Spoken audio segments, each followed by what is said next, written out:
Hey guys, Rich coming to you here with Leaving MAGA at leavingmaga.org here at the MeidasTouch Network. I wanted to give you a Leaving MAGA insider take on all of the news about the January 6 pardons. To give a little bit of context here, the two primary reasons that I left MAGA were first, the acceptance of avoidable death, suffering, and trauma, and second, albeit equally important, the defense and justification of Trump-inspired political violence. And I want to tell you guys what I would have said if I were in the MAGA community right now. I would have said, what about the summer of 2020 protests? And I would have said, all of the January 6 felons and those convicted, they're all politically persecuted. I would have said exactly what you're hearing right now. And there are some with whom I congregated in my 7 years in the MAGA community who, in the immediate aftermath of January 6, all said that he should not run again. And the reason that they said that was because that they knew that Trump was partly responsible for the Capitol riot. And one of the common lamentations in the MAGA community when I was there is that the Republican Party never fights the Democrats. They never fight back. The Democrats are tyrants who are trying to seize permanent power. And this kind of thinking in this life, it just created these perpetual states of panic and desperation. And I think it's very clear, if anyone's paying attention objectively, that Democrats are not really capable of being tyrants against anyone except themselves. And after the announcement of the pardons yesterday, I want to read you guys some comments here from some pro-MAGA message boards. There's a professor I've recently gotten acquainted with. Her name is Jen Goldbeck. She's at the University of Maryland, College Park. And I want to show you here on screen some of the messages she's captured.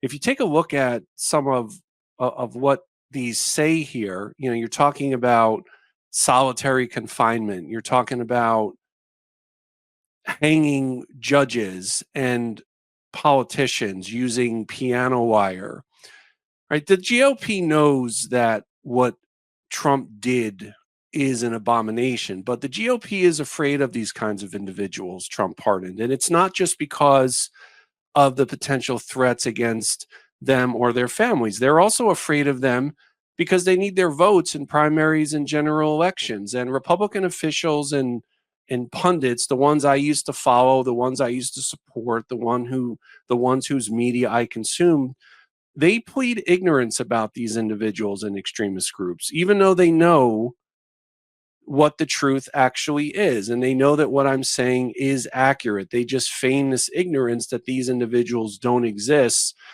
And yes, it's true that the ones, for example, in this message board I'm showing you here, yes, it's true that I believe those are a minority of the MAGA community. But even as a minority, there are enough who warrant a different kind of political hostage. The J6 convicts are not political hostages.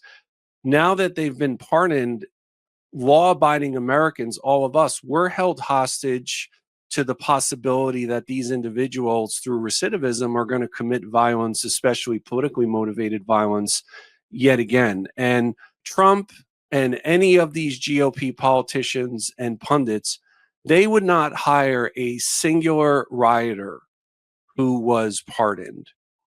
And I have a clip for you here. So this is my former senator, Marco Rubio, here in Florida. He was just confirmed as our new Secretary of State. Here's Rubio refusing to answer questions about the January 6 pardons. What message does pardoning nearly all of them send to the rest of the world? Well, we're going to focus on what makes America stronger and more prosperous and safer. I'm not going to engage in domestic political debates. I can't in the role of State Department. My job is to focus on the president's foreign policy. You know, I hope you guys will all understand. I mean, my days, at least in the time I'm at Department of State, of engaging in domestic politics will be put aside as I focus on the affairs that the United States has around the world. I mean, who's to say that if a crowd of folks who are displeased with something that happens at the Capitol in the future, who's to say that they don't just do it again? Yeah, I know, and I understand. I mean, but I think it's unfortunate. You know, our first engagement, as I agree to come on this morning with you, I'm going to be working on foreign policy issues, and you want to revisit these issues that are going on in domestic politics. It's not going to happen. If you have questions for me about foreign policy and engaging in the world, I'll be happy to talk to you about those. I will tell you guys that when we were in MAGA, we took pride in being feared by Republican politicians. We didn't even want a Republican Party. We wanted a MAGA party. We looked at most Republicans as Democratic light. We saw them as squishy, Vichy Republicans who would acquiesce to whatever it was that the Democrats wanted. And like so many other beliefs that I held sincerely when I was in MAGA, I realized that I was pretty much wrong about everything, including the fact that the Republican Party doesn't fight. If they've shown us anything over the last many years, is that they are very much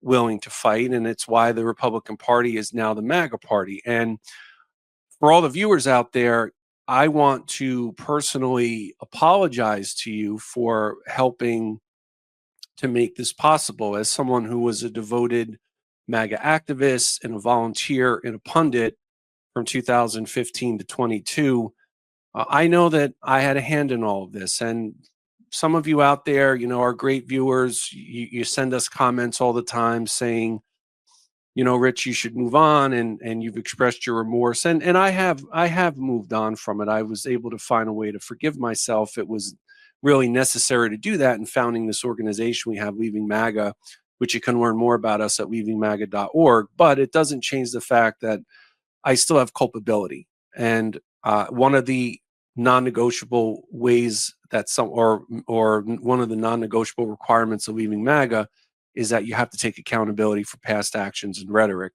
So I've tried to do that. I've tried to do that with our organization, including our videos, our Leaving MAGA videos here at MeidasTouch Network. And, you know, there's something else that's nefarious about all of this that I feel like is overlooked.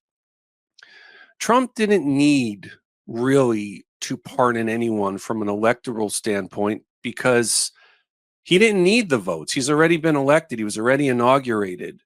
And for those who will see this video, who are still in the MAGA community, I want to first say that I actually disagree with a lot of the rhetoric that's said about you. I think most people in the MAGA community deep down are good people, but I want to tell you what I came to discover, which is that Trump does not care about you. He does not care about any of his voters, for that matter, save for all of the gazillionaires. He is someone who is transactional, just like Elon Musk is transactional, just like so many of the billionaires who sat on the dais with him yesterday. They are transactional. And I painfully realized all this while I was going through the tumultuous one-year process of leaving MAGA. So why would he do it then? If he didn't really need the votes, he didn't need to appease anyone.